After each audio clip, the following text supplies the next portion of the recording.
Hey y'all, welcome back. Today we're checking out why UK towns are being erased from the map. I don't sleep when there's a big storm. Storm Babette. Storm Kieron. Storm Agnes approaches the UK. The anxiety's too great. This house, like potentially many others, just simply will not survive the night. Been here 20 years. I've seen a hell of a changes. As the edge of a community crumbles into the sea. So your dream's gone. Probably lost 70 to 80 houses. Everything to the east of that pink line has gone. Wow. There is no support. And there could be worse to come. The word we're using is abandoned. This is the village of Hemsby on the east coast of England. And it could be the latest in a line of settlements that over the centuries has been lost to the sea. Wait, what? Wait, what? Huh? In a line of settlements that over the centuries has been... All of these towns were once there and now they're gone? It did say over the centuries, so I guess it makes sense, but holy crap. Y'all, that's a lot. In California, there's a town or an area called Ranchos Palos Verdes. And there's a whole neighborhood that is essentially sliding into the ocean. A few months ago, they had to cut the gas lines to the neighborhood because there was so much movement that they were afraid the gas lines would snap and explode. And then just a couple weeks ago, they had to cut the power for the same reason, because it's still moving. And these people, they bought these houses and now they're like, what can they do? No one's going to buy their house. They're just kind of waiting to slip into the ocean. My mom lives in a little island in the Gulf of Mexico. And last year, there was a hurricane, and there's this hotel that just floated out into the ocean. A whole hotel. It's kind of ironic because the hotel was called the Faraway Hotel. And it drifted out into the Gulf of Mexico. Mexico. Wow. And you know, I know the sea levels are rising, but you don't, like, you hear it's just like a millimeter a year or whatever it is. It seems like such a minor amount. Anyway, all right, we're 43 seconds into this video, and I don't know if I can last the whole video. Let's see. Lost to the sea. That's crazy. For a while now, I've been fascinated by this coastline and the history of Hemsby. I found old photographs and videos that show that this was once a thriving destination. But in the past few decades, that's completely changed. To help you understand what's actually happening here, I've been speaking to experts, looking at land documents, tracking down government officials, looking at online discussions, and joining Facebook groups to try and make contact with people who are living on the front line, to see if they'd be willing to share their stories with us, to understand how this became Europe's most unstable town.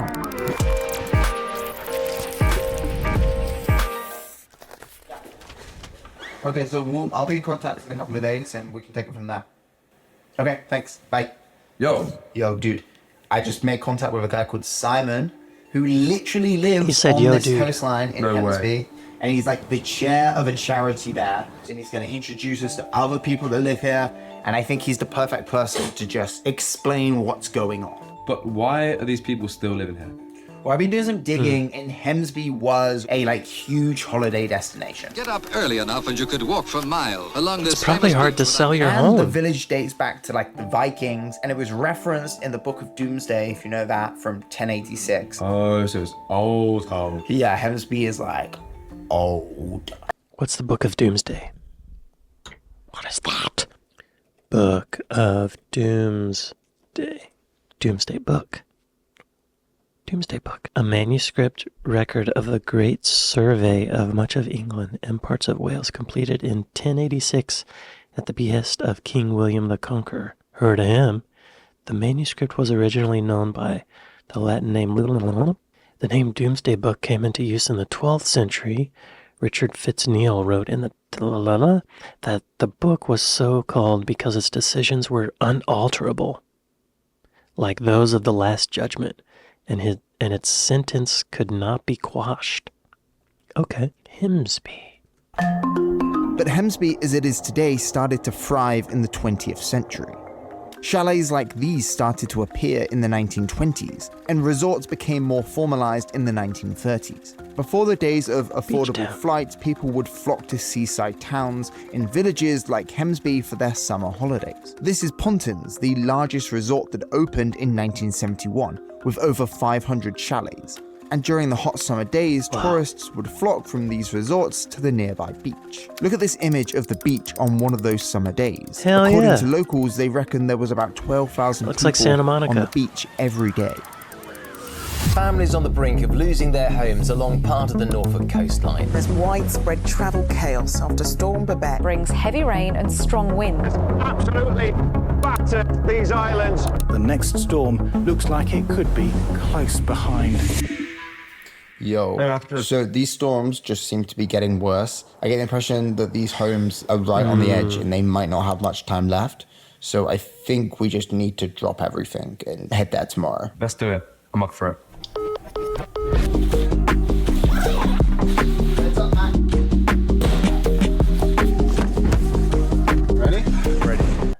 I admire these guys for being investigative journalists and making these videos, but I don't need to see them travel. Like, we don't, like, just get to it, right? Right? I was just about to say that we haven't seen... Okay, there's a sign. 9 miles, Hemsby. We're close. Okay, good. But there is not much around. Hi, Simon. It's Andy. Hi, how you doing? Hey, yeah, I'm good. We are here. We're I think we're in like the short stay car park by the beach. Simon is the chair of a local charity working to protect the coastline and moved here 3 years ago and explained to us why so many people have such a strong connection to Hemsby. Because it is a great place to visit. It used to be because we had miles of beach. It's a friendly place as well. It's not a big town. I can point to any house and say, oh, that such lives there, he lives there. Yeah. How are we doing, Simon? We're okay. They're a bit worried about the storm coming up. Yeah, even I am. Yeah. Well, it's what it is. I'm insured. I've been here 20 years. Okay. Yeah. And I've seen a hell of a changes in the time. Yeah. Just in 20 years. A lot of people aren't insured Wow. because they won't insure you for flooding. I can't get insurance. My name's Kevin Jordan. I live in a place in Hemsby, a special place called the no. I've lived here 14 years this December. Right on a cliff. When I moved here, I really didn't have a big view of the sea. The dune in front of me was as high as my property. Now I've got a 180-degree view from my windows. The waves used to crash on a very wide beach. That was lovely. It was just, you just heard waves breaking. Now you hear them smashing up against the base of the cliff here. These places judder when that happens. And you're just immediately awake because I can't sleep. The anxiety's too great. My biggest fear is the next morning getting up and seeing another section of our road gone. So what's actually happening here? What's causing parts of the road to collapse, water pipes and electricity cables to be exposed, and in the worst cases, homes falling into the sea? The short answer is erosion. Now, all coastal areas experience this, but these specific coasts in eastern England are some of the fastest eroding in the world. Hemsby's coastline is part of a narrow area of vegetated sand dunes, so its weak geology makes the coastline vulnerable to erosion. Just north of Norfolk lies the Holderness coastline, which has been dubbed as the fastest eroding coastline in the whole of Europe. Whereas maybe other places like Cornwall, you'll have quite a rocky coast. You know, the waves can bash against the rocks and that will eventually erode them, but like changes much less dynamic. But on the east coast of England with the soft sediments, sea level rise, winter storms, you know, can chew back many meters of coastline in a bad storm. If there's a storm at sea with a beach like that, the waves lose their energy before they get back to the dunes. So you haven't got to worry. Now we don't have a beach. It's been over the last few years, it's been continually wiped out, and now even small storms and even these winds this coming Wednesday, Thursday, they will affect these dunes because they've got no beach to buffer them. Dude, is that the... Look, I think that's the... Yeah, that's the same bunker that was in the picture.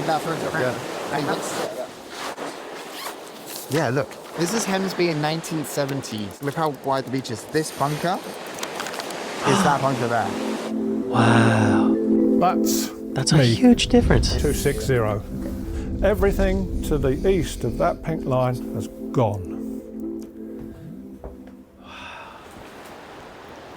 Wow. Literally literally like 3 days ago, where I'm stood was a lady called Mandys House, and it was demolished because that right there is the beach, and this home was about to fall into. This one here is Lance's house. His Oh, house man. was over there. So it was in a race Oh, my against time, God. basically, to shift it from that bit of land to that bit of land before the base told him we're going to demolish it.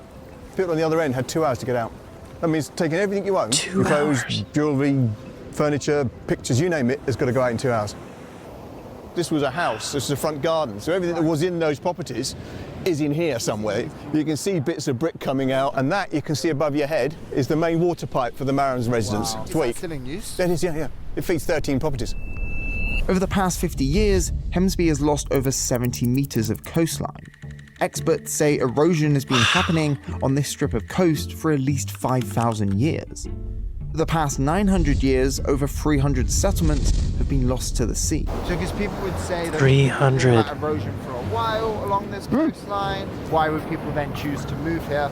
We were told when we looked at our place, it was about 1 metre a year. At that time, we had 30, 40 feet of dune in front of us. We couldn't even see the sea until the horizon line. But other people down here have bought their properties 13 years ago, 20 years ago, even more. I had several friends who are hydrological engineers. I asked them to have a look at this coastline. I was aware that it was an erosion area. Each one of them came back to me and says, it looks like you've probably got about 100 years there before you start getting into trouble. And erosion was like, well, we've lost a couple of dunes, but that happened, it's once in a lifetime. Right. So it really wasn't a big thing. So all this has happened in 18 months, 2 years. Oh my God, Times what? in the village, we've had storms every sort of like 50, 100 years that have taken a bit of erosion. Now we're getting 2 or 3 a year. Yeah, the big one in March, we had another one in August, and then another one at the beginning of October. We don't have storms that time of the year here. Now we're getting them. Why is that happening? Is it a jet stream thing? Is it just from sea level rise? I can't imagine. So I didn't think that. I mean, I've heard it rains a lot in the UK, for sure. But I didn't know storms like that were common. Do they get hurricanes? There was a satellite photo of a hurricane, it looks like, but hurricanes are tropical features and require sea temperatures much higher than those around the UK, even in the summer. Hence, hurricanes cannot form at our latitudes. Okay, that's what I thought. Those are still some intense storms, though. This is I nuts. think that's possibly climate change.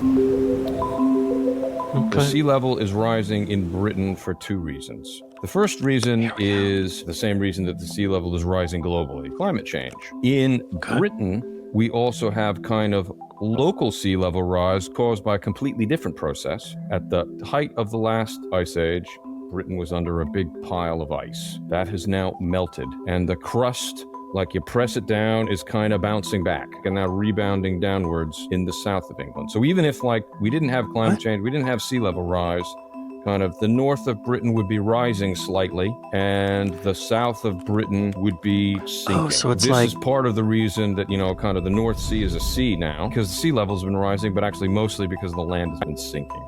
And part of me thought coming here, I would be able to see a lot of the devastation that happened earlier in the year and try to line up photos and try to actually show you places that used to be here. The whole of the British Isles is shifting. Like, you can't.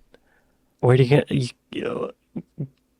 There's no Army Corps of Engineers that could counteract that, right? That would be like moving the Himalayan mountains or something. There's humans could not alter this, I don't believe.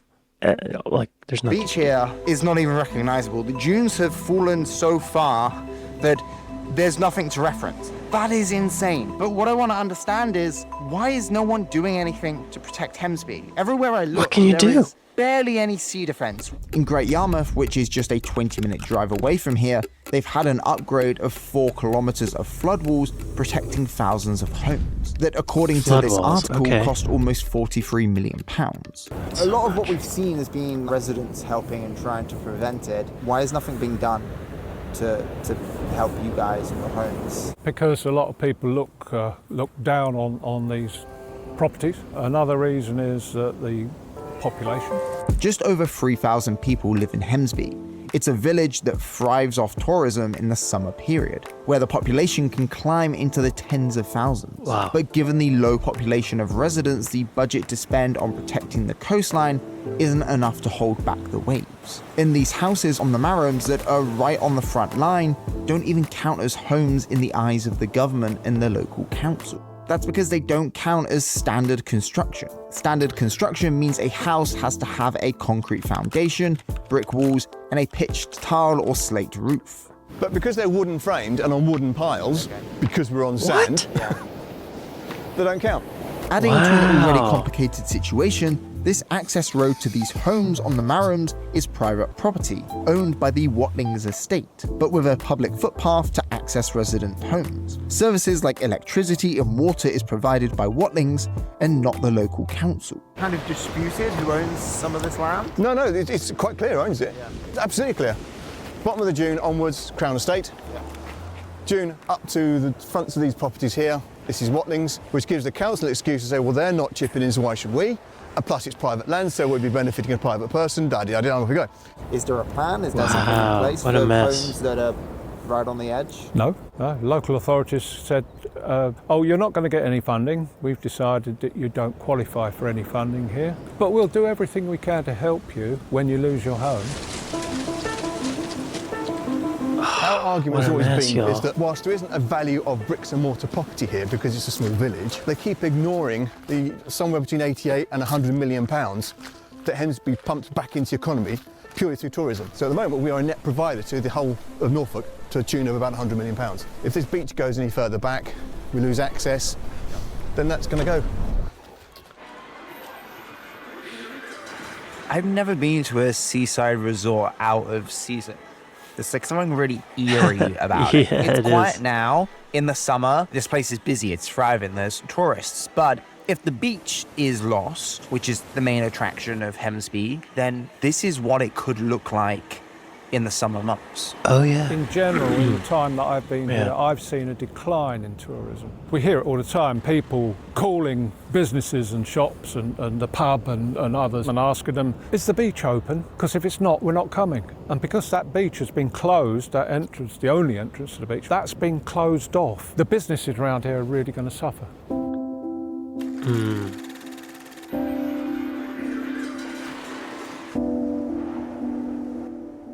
This is the old site in which Poynton's, the biggest holiday park, sat. In January 2009, staff were given 48 hours notice of closure, and the site sat abandoned for years.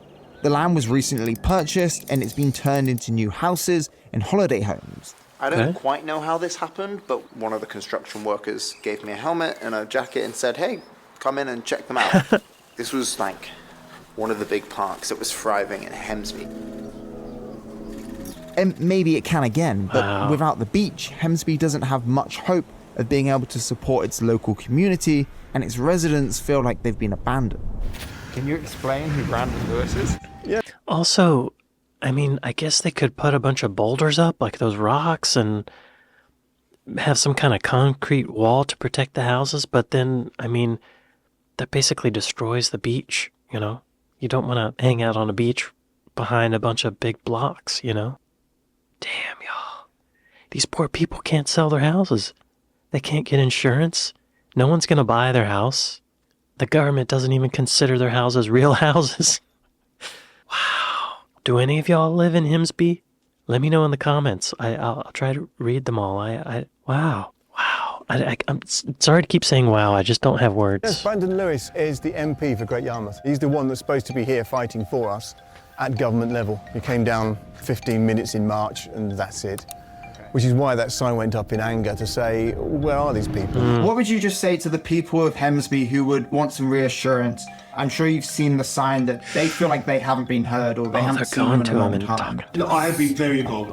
I used to live in Hemsby. I live very nearby now. So I'm there pretty regularly. So I think there's one individual there who's decided to put that up.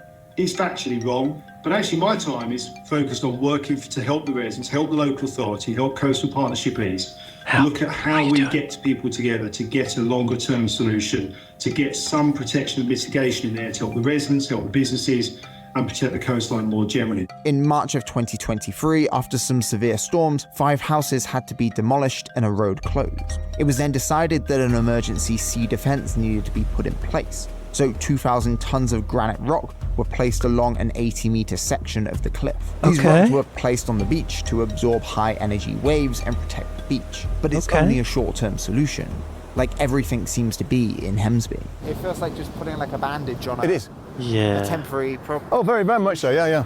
At the same time, Hemsby was granted license for a £15 million long rock sea defense to protect 1.3 kilometers of coastline after years of campaigning.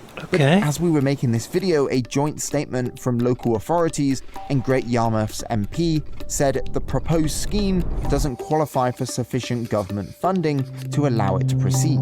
With inflation, there's an estimate now that 15 million is probably 20 million. Although at the moment there is no prospect of being able to run a £20 million scheme, which also covers this private land. If you have a sea defence wall, there's no beach. And of course, what some of the residents and the businesses want is to keep the beach. And at the moment, the scheme that would resolve the erosion doesn't give a beach. It stops erosion, but it means there probably wouldn't be much, if any, of a beach. Yeah. In an ideal world, do you guys have an idea of what could be done? We are looking and working with... You know, I'm sure this is a dumb comment, but in Saudi Arabia, they're dredging the sand from the bottom of the ocean and making islands. It probably damages the environment to some degree, but it seems like if you just pile up enough sand that it would work, doesn't it? Because the way those cliffs are, it looks like you could just fill in sand. Just like a bunch of sand. There's plenty of sand in the Sahara. Can we just, ship it over? That's probably the dumbest thing I've ever said. Anyway. In an ideal world, do you guys have an idea of what could be done? We are looking and working with them to put more of the rocks you've seen further down as a temporary measure of points along the dune's edge to protect the road in certain key places. Because they do work, they've helped. That will then buy us a bit more time to then start going back again to get funding. The worst that their statement did was basically pushed us back to square one almost. But we're going to keep fighting, that's all we can do.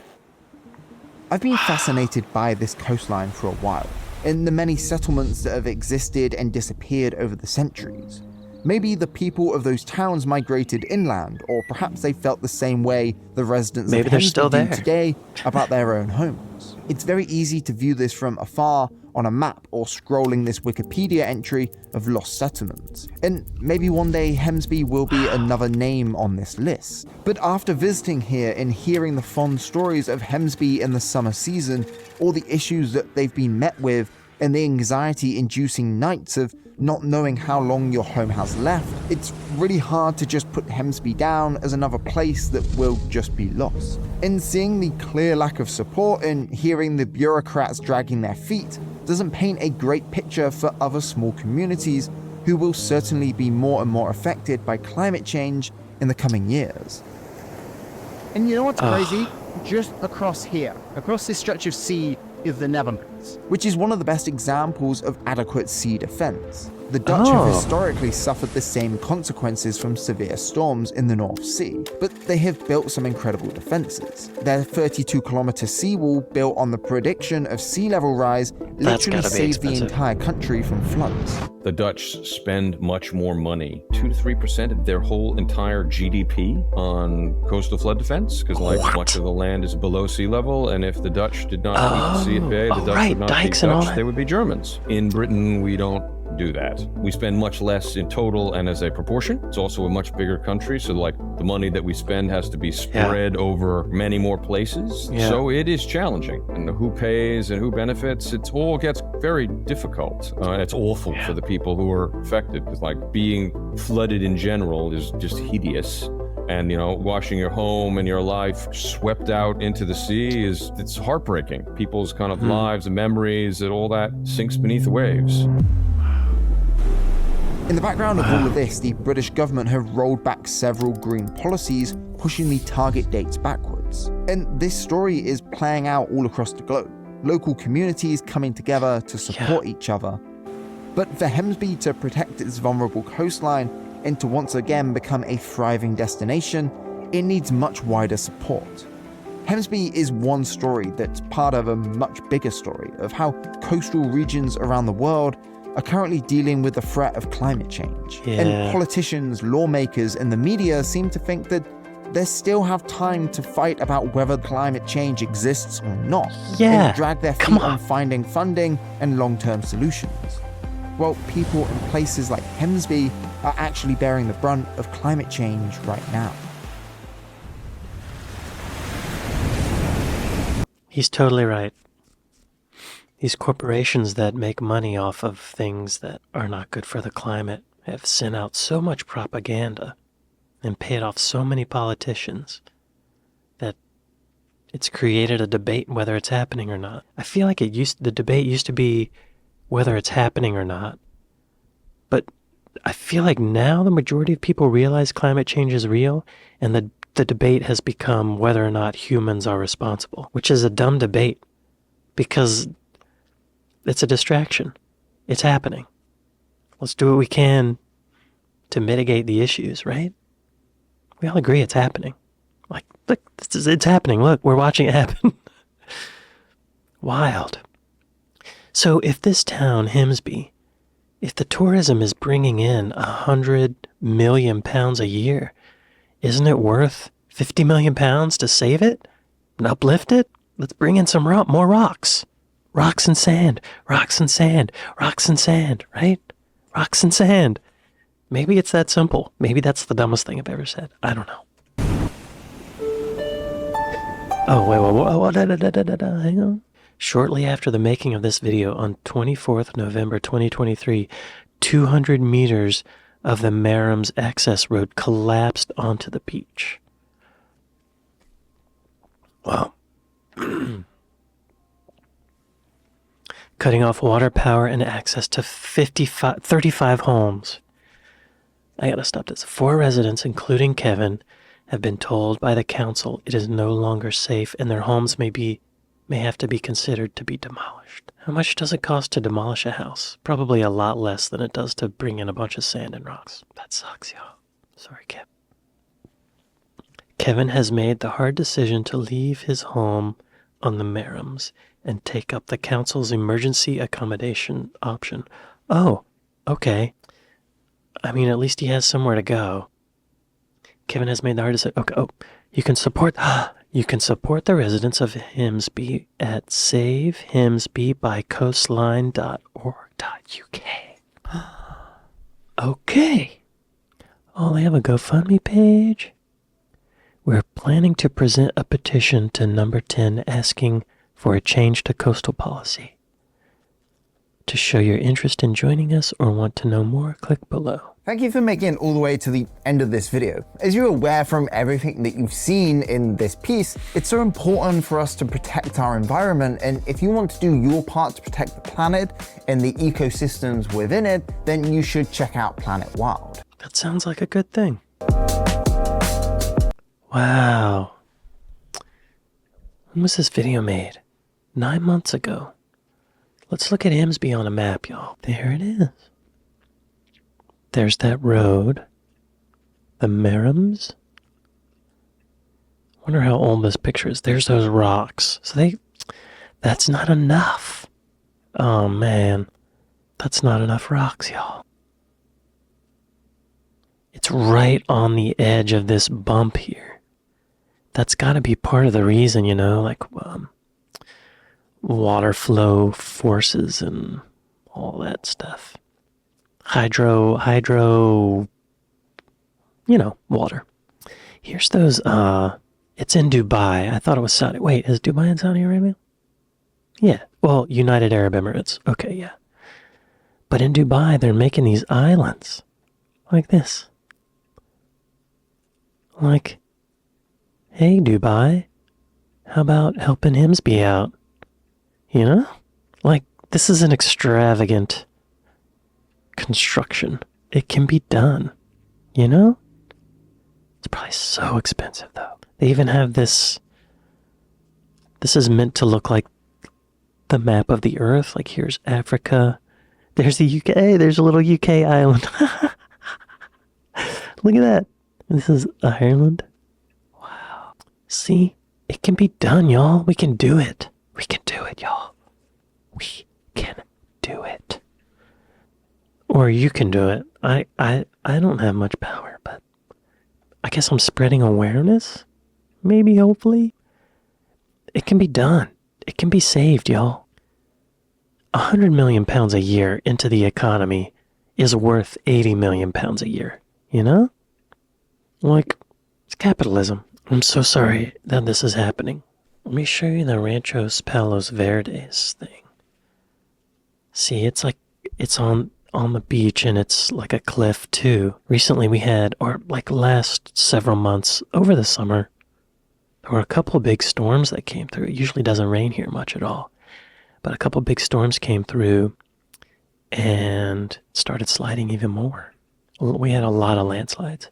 Here's that neighborhood. Oh, look at it. You can see it. You can see this fault line here. It's just slowly sliding into the ocean, off the mountain. So scary. And the people there, what can they do? What can they do? No one's going to buy their house. They can't get insurance. What do? Where's the government? Help your citizens out, right? Help us out. Help them out. What a mess. I guess they're trying. I guess they're trying. More sand, more rocks. More sand, more rocks. Is it more complicated than that? It must be. Or else they would have done it by now. But it just seems like if you got enough sand, enough rocks, they could do it. Like the Dutch. Hey, Dutch, help them out. Oh, look at that. Yeah. Yeah, the Dutch have been dealing with this for a long time. I guess that's part of what makes it so frustrating is that it seems like the solution is simple. More rocks and more sand. But because of the way things are set up, it's a lot more complicated than that. Things are expensive now, too. And dredging up the sand might just make it worse, you know, because you're taking sand from the bottom of the ocean, putting... I don't know. Wild. Do any of y'all live in Hemsby or live near it? Have you been there? How is it now? Let me know in the comments. I've been dipping my toes in the comments a little more recently. I'm usually pretty scared of them, but it's not been that bad lately. And I appreciate that. I appreciate y'all. Well, this was an eye-opening video. I hope it's not too depressing. It kind of gets... I feel inspired to do something. Let's help these people out. You know? My heart goes out to you if you live there. I feel ya. Well, thanks for watching this video with me, y'all. If you liked it, take control of your own destiny and hit like and subscribe. I'd like to thank my patrons.